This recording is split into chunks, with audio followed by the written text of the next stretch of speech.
சுவாமியுடைய முக்கியப்பட்ட இயக்குமாறும் சீருள்ள உங்களுடைய வாக்குகளை ஏற்றுக்கொள்ளவும், உங்களுடைய புத்தகத்தை நாங்கள் புரிந்து கொள்ளவும், உங்களுடைய பிரச்சனைகளை நாங்கள் அர்ப்பணிப்போடு உணர்ந்ததாகவும் இந்த வேலையை கூடி வந்திருக்கின்ற நாங்கள் எங்களை ஆண்டுகளை சந்திக்கிறாக மீண்டும் ஒரு முறையாக ஆண்டுகளை எங்களோடு பேசியவர்களை நாங்கள் காத்திருக்கின்றோம். மனிதனை வழியாக விண்ணப்பிக்கின்றோம்.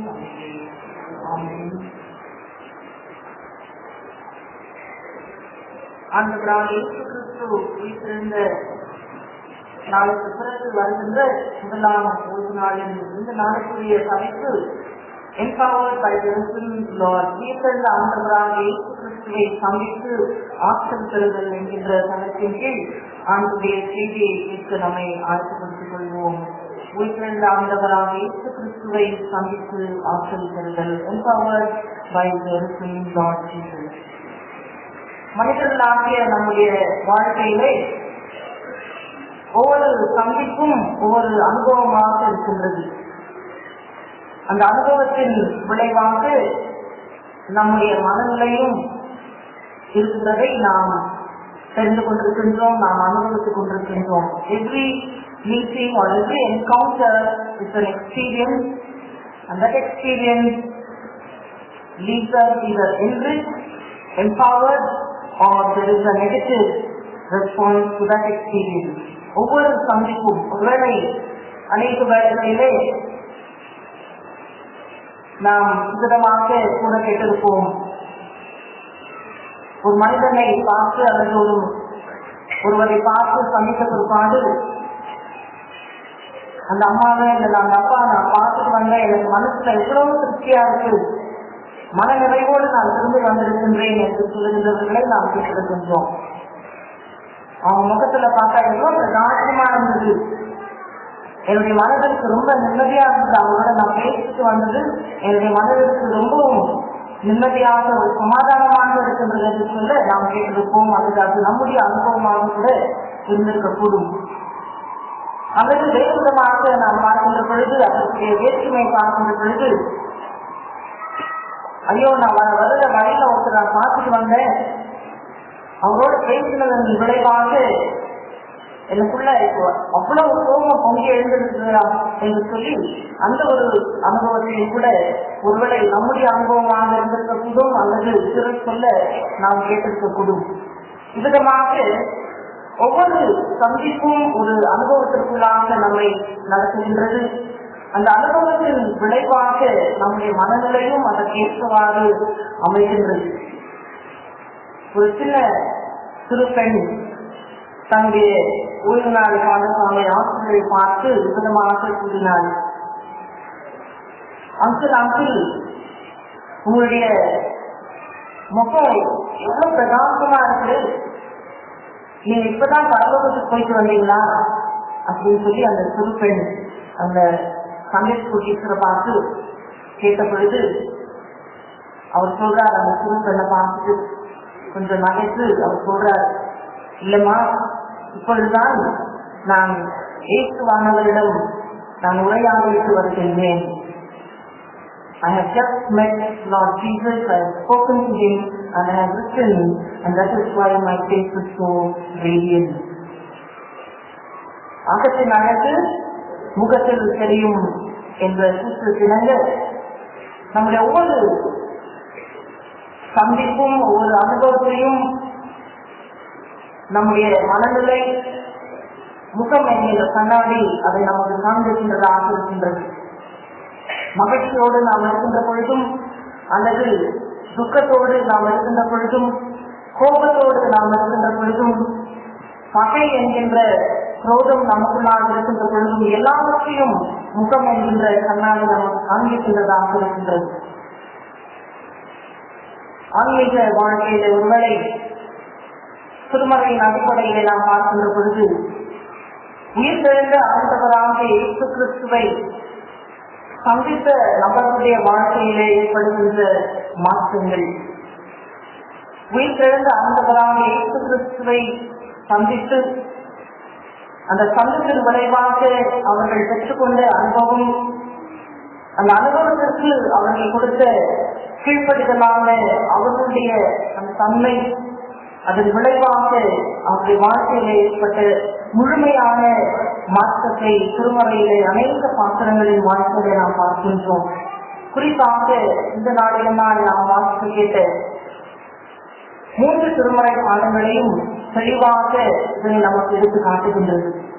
For those who encounter the risen Lord Jesus Christ, they have gone through the experience of fellowshipping with the risen Lord Jesus, and hence they have been empowered and enriched in their life.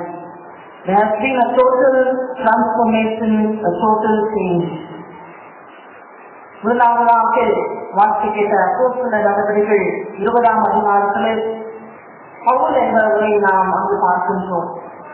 பவுலுடைய வாழ்க்கையிலே ஏற்பட்ட மாற்றங்கள் 9ஆம் அதிகாரத்திலே நாம் வாசிக்கின்ற பொழுது, பவுல் என்பவன் இயேசுவானவருடைய சீடர்களை கொலை செய்யும்படியாகவும் யூத மார்க்கத்தை சார்ந்த ஸ்திரீகளையும் புருஷர்களையும் கண்டால் அவர்களை கட்டி எருசலேமுக்கு கொண்டு போகும்படியாகவும் சமஸ்கூவில் இருக்கின்ற செபா ஆலயத்திலிருந்து பிரதான ஆசாரியர்களிடத்திலிருந்து நிருபங்களை அவன் வாங்கி கொண்டிருந்தான் என்று சொல்லி நாம் 9ஆம் அதிகாரத்தில் வாசிக்கின்றோம். அத்தனை மத வெறியுடையவனாக, கிறிஸ்தவர்களை கண்டால் அத்தனை கோபமுடையவனாக, கொலை செய்ய வேண்டும் என்று துணிந்து நின்றவனாக, அவ்விதமாக அவனுடைய மனநிலை இருந்த சூழ்நிலை தொடர்ந்து அதே அதிகாரத்தை நாம் வாசிக்கின்ற பொழுது 9ஆம் அதிகாரம் தொடர்ந்து வருகின்ற வசனங்கள், கிறிஸ்தவர்கள் எல்லாரையும் தேவ ஆலயத்தையும் நாசமாக்க வந்தவன் இவன் அல்லவா என்று சொல்லி பிறரும் இவனை குறித்து அபுதமாக கூறுகின்றார்கள். அந்த அளவிற்கு அவனுக்கு இருந்த அந்த விரோதம், அந்த கோபம் கிறிஸ்தவர்களை பார்த்து ஏற்றுவானவரை பின்தொடரும் சென்றவர்களை பார்த்து அவர்களை அழித்து விட வேண்டும், அவருடைய செபாலயங்கள் எல்லாவற்றையுமாக முற்றிலுமாக அழித்து விட வேண்டும் என்று சொல்லி வைராக்கியத்தோடு நின்றவன். ஆனால் அவனுடைய வாழ்க்கையிலும் ஏற்படுகின்ற மாற்றங்களை நாம் கவனிக்கின்றோம்.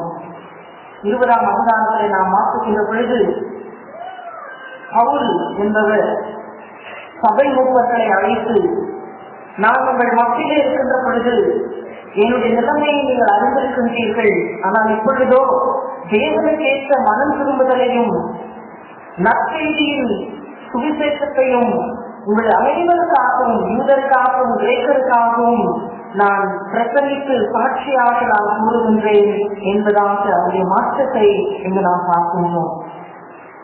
எப்படியாவது இயேசுவானவரை பின்தொடர்ந்தவர்களை கண்டு அவர்களை கொலை செய்ய வேண்டும் என்பதான கொலை வெறியோடு திரிந்து வந்தவன், அதற்குரிய நிருபங்களை பெற்றுக் கொண்டு வந்தவன், பெர்மிஷன் டு கில்.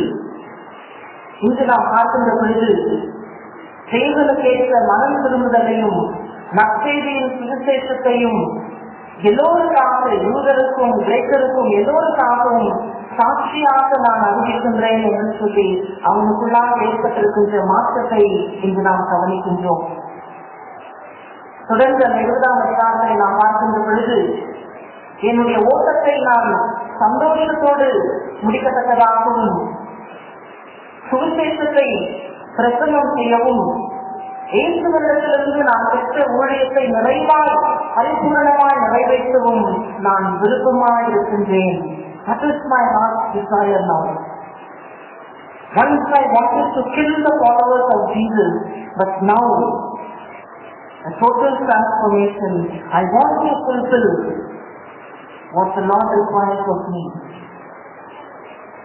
கொலை செய்ய வேண்டும் என்று சொல்லி புரிந்த பவுல் இப்போது பார்க்கின்ற பொழுது சுவிசேஷத்தின் நற்செய்தியையும் ஊழியத்தையும் பரிபூர்ணமாக நிறைவு செய்ய வேண்டும் என்பதுதான் என்னுடைய மன விருப்பமாக இருக்கின்றது என்று சொல்லி தொடர்ந்து பார்க்கின்ற பொழுது, நீங்கள் சாட்சியாயிருக்கின்றீர்கள். எனக்குள்ளாக ஏற்பட்டிருக்கின்ற இந்த மாற்றம் எல்லோருடைய ரத்த கழிப்பும் நீங்கி நான் சுத்தமா இருக்கின்றேன் என்பதற்கு நீங்கள் சாட்சியா இருக்கின்றீர்கள் என்று சொல்லி அவர் குறிப்பிடுகின்றார். அதே போல பிலிப்பியர் 3ஆம் அதிகாரம் 12ஆம் வசனம் பார்க்கின்ற பொழுதும் கூட பவுலடியாருடைய வாழ்க்கை குறித்து அங்கேயும் அவர் எழுதுகின்றார். தெளிவாக பக்தி வைராக்கியத்தோடு சபைகளை நொறுக்கி வந்தவர், கிறிஸ்துவர்களையும் இயேசுவானுடைய சீடர்களையும் அந்த விதமாக உபத்திரவத்திற்குள்ளாக நடத்தி வந்தவர் பவுல். ஆனால் இப்பொழுதோ இயேசு கிறிஸ்துவுக்காக மற்ற எல்லாவற்றையும் நஷ்டமாக எண்ணி அதை விட்டுவிட்டேன், குப்பையுமாக நான் எண்ணுகின்றேன் என்று சொல்லுகின்றார். எப்படியாக பவுலுடைய வாழ்க்கையிலே இந்த விதமான மாற்றம், முழுமையான ஒரு மாற்றத்தை இங்கு நாம் பார்க்கின்றோம். 9ஆம் அதிகாரத்தில் ஏற்படுகின்ற அந்த ஒரு சந்திப்பு, சமஸ்து வீதியிலே ஏற்படுகின்ற இந்த சந்திப்பு மிக மிக முக்கியமான ஒரு திருப்பு முனையாக அவருடைய வாழ்க்கையில இடம்பெறுகின்றது. உயிர்த்தெழுந்த ஆண்டவராக இயேசு கிறிஸ்து சவுலை அந்த வீதியிலே சந்திக்கின்றார். சவுலே சவுலே, நீ ஏன் என்னை துன்பப்படுத்துகின்றாய்? உயிர்த்தெழுந்த ஆண்டவரை உண்மையாகவே இயேசுவை முன்பாக அவர் சந்தித்ததில்லை. இயேசுவானவரை அவர் சென்று ஒருவேளை இயேசுவானவரை சிலுவையில் அறைகின்ற பொழுது சவுல் அங்கு இருந்திருப்பாரோ என்பது ஒரு கேள்விதான். அவருக்கும் இதுல பங்கு உண்டா என்று சொன்னால் நிச்சயமாக இல்லை என்று சொல்லக்கூடும். ஆனால் ஆண்டவராக இயேசு கிறிஸ்து கூறுகின்ற வார்த்தை, சவுலே சவுலே, நீ ஏன் என்னை துன்பப்படுத்துகின்றாய்? நன்றாக கவனித்து பார்க்கின்ற பொழுது சவுல் யாரை துன்பப்படுத்தினார்? ஆண்டவராக இயேசு கிறிஸ்துவினுடைய சீடர்களையும் ஊழியத்தின் பாதையிலே சென்ற இயேசுவானவரை பின்தொடர்ந்தவர்களை அவர் துன்பப்படுத்த வேண்டும் என்று சொல்லி அவ்விதமாக கர்த்தருடைய பிள்ளைகளுக்கு உபத்திரவத்தை கொடுக்கின்றவர்கள் கர்த்தருக்கே அதை செய்கின்றதாக இயேசுவானவர் குறிப்பிடுகின்றார். எனவேதான் ஆண்டவராக இயேசு கிறிஸ்து விதமான ஒரு கேள்வியை, ஒரு விசாரிப்பு என்கின்ற முறையிலே சவுலிடத்திலே கேட்கின்றார். சவுலே சவுலே, நீ ஏன் என்னை துன்பப்படுத்துகின்றாய்? என்னுடைய பிள்ளைகளையும் என்னை பின்பற்றுகின்றவர்களையும் என்னுடைய நற்செய்தியை பறைசாற்றுகின்றவர்களையும் நீ துன்பப்படுத்துகின்ற பொழுது அது என்னையே நீ துன்பப்படுத்துகின்ற விதமாக இருக்கின்றது. ஏன், எதற்காக? அந்த ஒரு கேள்வி வெறும் கேள்வியாக இருந்து விடாமல் சவுலுடைய உள்ளத்தை ஆராய்ந்து அறியத்தக்கதான ஒரு தருணமாக அது இருந்தது. எனவேதான் சவுல் மீண்டுமாக கேட்கின்றார், நீ யார்? ஆண்டவரே நீர் யார்? இயேசு கூறுகின்ற பதில், நீ துன்பப்படுத்துகின்ற கிறிஸ்து நானே. இயேசுடைய சீடர்களையும் இயேசுவை பின்பற்றுகின்றவர்களையும் துன்பப்படுத்துகின்ற பொழுது யாரை துன்பப்படுத்துகின்றார்கள்? இயேசுவையே துன்பப்படுத்துகின்ற ஒரு நிலையை இந்த தெளிவாக ஆண்டவராக இயேசு கிறிஸ்து குறிப்பிடுகின்றார். சொல்லாதோ செயலாதோ ஆண்டவருடைய பிள்ளைகளை துன்பப்படுத்துகின்ற பொழுது அது ஆண்டவரையே துன்பப்படுத்துகின்ற ஒரு உண்மையான சத்தியத்தை நாம் பார்க்கின்றோம். எனவேதான் சவுலை பார்த்து இயேசுவானவர் கேட்கின்றார், நீ ஏன் என்னை துன்பப்படுத்துகின்றாய்? நீ துன்பப்படுத்துகின்ற கிறிஸ்து நானே. அந்த ஒரு சந்திப்பு, அதன் விளைவாக ஏற்படுகின்ற அனுபவத்தை நாம் பார்க்கின்றோம். சவுல் பயந்து நடந்துகின்றார். அவருடைய வாழ்க்கையிலே ஏற்படுகின்ற மாற்றத்தை நாம் கவனிக்கின்றோம். தொடர்ந்து 9ஆம் அதிகாரம் முழுமையமாக நாம் வாசிப்போம் என்று சொன்னால், அவன் தாமதமின்றி அவன் கூறுகின்ற வார்த்தைகள், ஆண்டவரே நான் என்ன செய்ய சுத்தமாக இருக்கின்றேன்? What is it, Lord, that I should do? What is your will that I should do?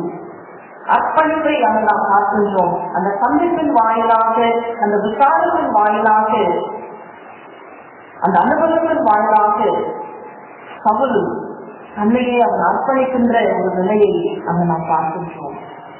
ஆண்டவரே நான் என்ன செய்ய சுத்தமாய் இருக்கின்றேன்? தாமதமின்றி ஆண்டவருடைய சுவிசேஷத்தை நற்செய்தியாக பிரசங்கிக்கத்தக்கதாக பவுல் புறப்படுகின்றதை நாம் வாசிக்கின்றோம். அவரிடத்தில் காணப்பட்ட முழுமையான ஒரு மாற்றம், ஒரு அர்ப்பணிப்பு, ஒப்படைப்பை அங்கு நாம் பார்க்கின்றோம். மக்கள் இவனை பார்த்து எல்லாவற்றையும் இயேசுவானுடைய சீடர்களை நாசமாக்க வந்தவன் இவன் அல்லவா, இவனிடத்தில் இப்படிப்பட்ட மாற்றத்தை அவர்கள் கண்டு வியப்படைகின்றார்கள். ஆனால் இயேசுவானவர் கூறுகின்ற காரியம், நான் தெரிந்து கொண்ட பாத்திரம். நல்ல வீட்டுக்கு போய் பறிச்சு பாருங்க. கொஞ்ச நேரம் சீரியல் பார்க்கறதெல்லாம் அப்படியே பக்கமா வச்சுட்டு, இல்ல கிரிக்கெட் மேட்ச் இப்ப நிறைய ஓடிட்டு இருக்கு, அதெல்லாம் கொஞ்சம் அப்படியே வச்சுட்டு 9ஆம் அதிகாரத்தை குடும்பமாக நீங்கள் உட்கார்ந்து வாசித்து பாருங்க. ஆழமான சத்தியத்தை நாம் புரிந்து கொள்ள முடியும். இயேசுவானவர் சந்திக்கின்றார். அந்த சந்திப்பின் விளைவாக பவுலுடைய உள்ளத்தில் ஏற்படுகின்ற ஒரு அனுபவம், அந்த அனுபவத்தின் வாயிலாக அவன் தன்மையை அவன் அர்ப்பணிக்கின்றான். ஒரு ஒப்படைப்பை அங்கு நாம் பார்க்கின்றோம்.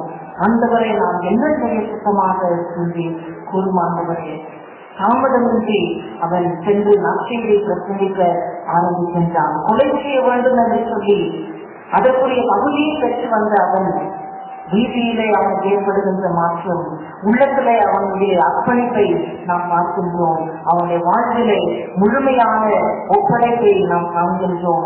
நாம் தெரிந்து கொண்ட பாத்திரம் என்று சொல்லி இயேசுவானவர் அவனுக்கு ஒரு சாட்சியாக அவன் பார்க்கின்றார். தொடர்ந்து நாம் பார்க்கின்ற பொழுது நாம் வாசி கேட்ட யோவான் 20ஆம் அதிகாரத்திலும் கூட மற்றும் ஒரு பாத்திரத்தை நாம் கவனிக்கின்றோம். மகதலேனா மரியாதை அங்கு நாம் பார்க்கின்றோம். ஆண்டவராக இயேசு கிறிஸ்து உயிரோடு இருந்த பொழுது உலக வாழ்க்கையில் அவர் சென்ற இடங்களிலெல்லாம் அவருடைய உபதேசங்களை கேட்ட ஒரு பெண்மணி. ஆனால் அவருடைய அறியாமையை இங்கு நாம் பார்க்கின்றோம், அல்லது அவருடைய விசுவாசத்திலே தளர்ச்சி ஏற்பட்டிருக்கின்ற ஒரு நிலையை இங்கு நாம் பார்க்கின்றோம். கல்லறை அன்றை வந்து அழுது கொண்டிருக்கின்ற ஒரு பெண்மணி, அங்கு ஏற்படுகின்ற சந்திப்பை நாம் கவனிக்கின்றோம். அழுது கொண்டிருந்த மரியாதை இயேசுவானவர் சந்திக்கின்றார். இயேசுவானவரை வைத்த இடம் எனக்கு தெரியவில்லை என்று சொல்லி புலம்பிக் கொண்டிருக்கின்றார். ஆனால் அவளை பின்னாக இயேசுவானவர் இருக்கின்றார்.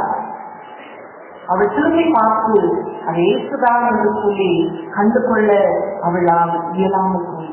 அவள் அறியாது இருந்தாள்.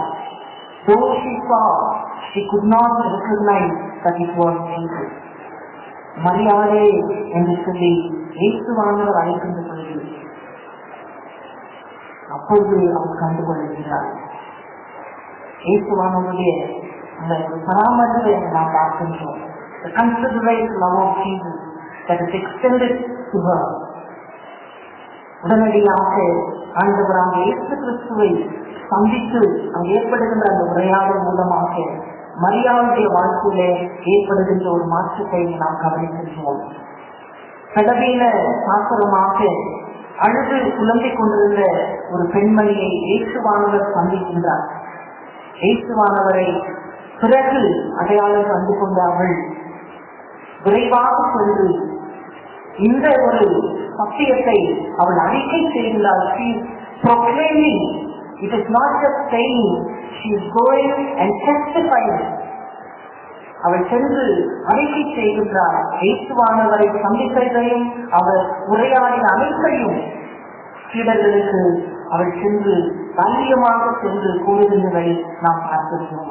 யூத சமுதாயத்திலே ஏற்றுக்கொள்ளப்படாத ஒரு செயலை இந்த பெண்மணி நிறைவேற்றுகின்றார். எந்தவித தயக்கமும் இன்றி, எந்தவித பயமும் இன்றி உடனடியாக அவள் சென்று இந்த காரியத்தை அவள் நிறைவேற்றுகின்றார். She becomes a missionary, a mission channel to spread the gospel of good news that Jesus is risen. ஆண்டவராக இயேசு கிறிஸ்து உயிர்த்தெழுந்தார் என்று உலகத்தில் அறிவிக்கின்ற ஒரு கருவியாக இந்த மரியாள் முதலாவதாக அவள் மாறுகின்றாள்.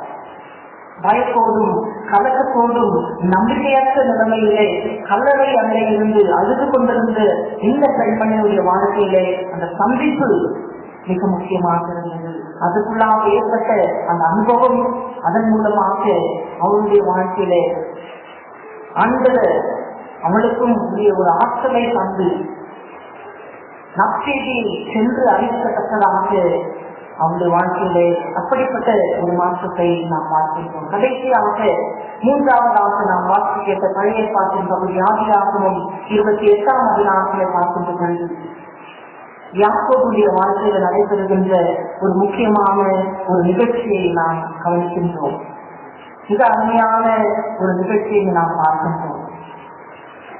தேவன் ஒரு சொப்பனத்தின் மூலமாக யாக்கோபோடு உரையாடுகின்றார். ஆனால் விழுந்து எழுந்திருந்த பொழுது யாக்கோபு ஆண்டவரை அறியாதிருக்கின்றார். இது பிறகு அவன் தெளிவடைந்த பிற்பாடு மெய்யாகவே இது தேவன் வாசம் செய்யும் ஸ்தலம் என்று சொல்லி அவன் அறிக்கை செய்கின்றான். This is the house of God. நிச்சயமாகவே இது தேவனுடைய வீடு, வேறு எதுவும் அல்ல என்று சொல்லி அவன் அறிக்கை செய்கின்றான். ஒரு பலிபீடத்தை அவன் கட்டுகின்றான். புருஷனையும் அவன் செய்கின்றான். ஆண்டவரே, எனக்கு கொடுக்கின்ற ஆசீர்வாதங்களிலே 10 ஒரு பங்கை உமக்கு நான் செலுத்துவேன் என்பதாக ஒரு புருஷனையும் அது செய்கின்றான்.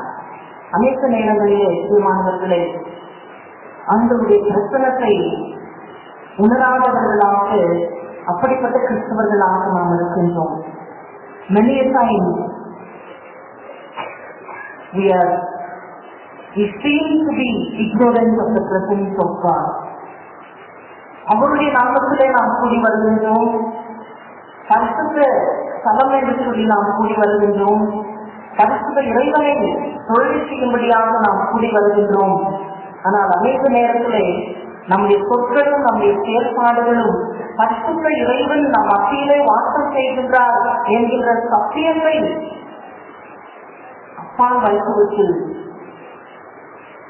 ஆண்டவர் நம் மத்தியில் இருக்கின்றாரோ என்பது ஒரு கேள்வியாக இருக்கின்ற அளவிற்கு நம்முடைய செயல்பாடுகள் இருந்து விடுகின்றது. அநேக வழிகளிலே we are not mindful of the living presence of God in our midst. ஆபக்கூக் 2ஆம் அதிகாரம் 20ஆம் வசனம் எடுத்து வாசிங்க. ஆபக்கூக் பழைய ஏற்பாட்டின் புத்தகம் ஆபக்கூக் 2ஆம் அதிகாரம் 20ஆம் வசனம். கர்த்தரோ என்றால் தமது பரிசுத்த ஆலயத்தில் இருக்கிறார். பூமி எல்லாம் அவருக்கு முன்பாக மௌனமாக இருக்க கடவுள். கர்த்தரோ என்றால் தமது பரிசுத்த இடத்தில் அவர் இருக்கின்றார், வாசம் செய்கின்றார். பூமி எல்லாம் அவருக்கு முன்பாக மௌனமாக இருக்க கடவுள். The Lord is in his holy temple, let all the earth keep silent. Kirtan கூறுகின்ற இந்த ஒரு சத்தியம் மிகப்பெரிய ஒரு சத்தியமாக இருக்கின்றது. பரிசுத்த இறைவன் எல்லாவற்றையும் உருவாக்கி படைத்த ஆண்டவர் அவருடைய பரிசுத்த வீட்டிலே அவர் வாசம் செய்கின்றார்.